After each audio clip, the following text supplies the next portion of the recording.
Hello, it's Andrew from Great Lakes Numismatics, and today I'd like to talk to you a little bit about one of my favorite coins, the Flying Eagle cent. And before that, if you like what I've been producing in my videos, please hit like on the videos, subscribe, and hit that notification bell so you'll know when I put a new video out and you can be one of the first to see them.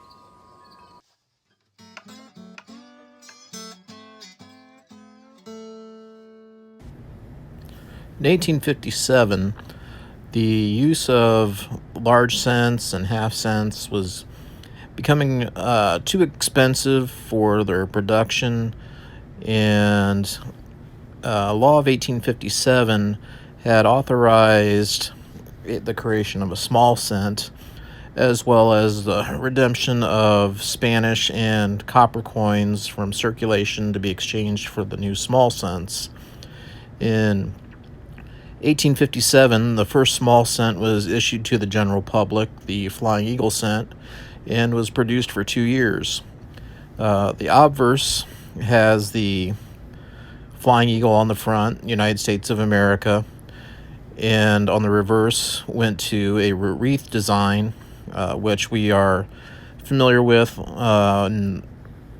Several coin designs afterward, the Indian head cent was very similar in the reverse, as well as kind of a wreath design coming forward in the wheat cents. Designed by James Longacre, was originally introduced in 1856 and was made in limited numbers, estimated between 2,000 and 3,000. And the majority of these were distributed to congressmen and other government officials to introduce the design. And these were not intended for general circulation. There were also some proofs made in 1856, and these were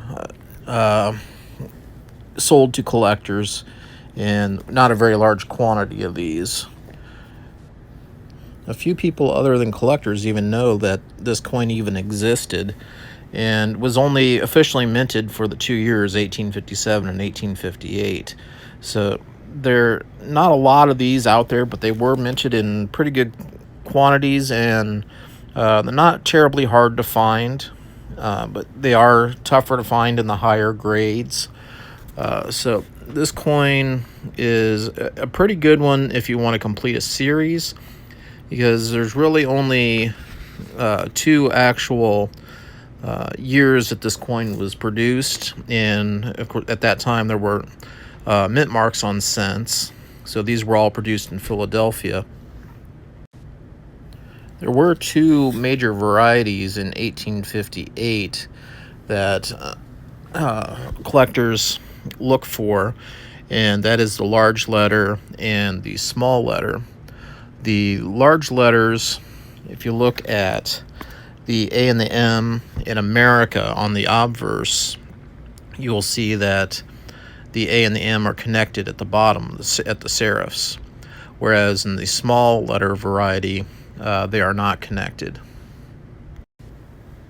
There is also an overdate in 1858, the 8/7, the last 8.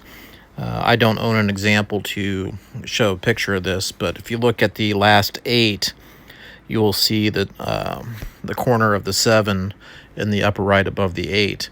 This one is a little more pricey than the large letter and small letter varieties, which are pretty much the same value between the two. And the 1856 is a rather pricey coin, and will run you several $1,000s. So depending on what you consider a complete set, the Flying Eagle cent could be put together fairly inexpensively, or if you want to include all the varieties, and the 1856, which many consider a pattern, could be very expensive. When it comes to grading Flying Eagle coins, the high points are the breast and also the right wing, as well as the tail feathers, and also the eye. Very good. You'll start seeing these details showing through, whereas a fine The head details will be sharp, and as well as the feather tips.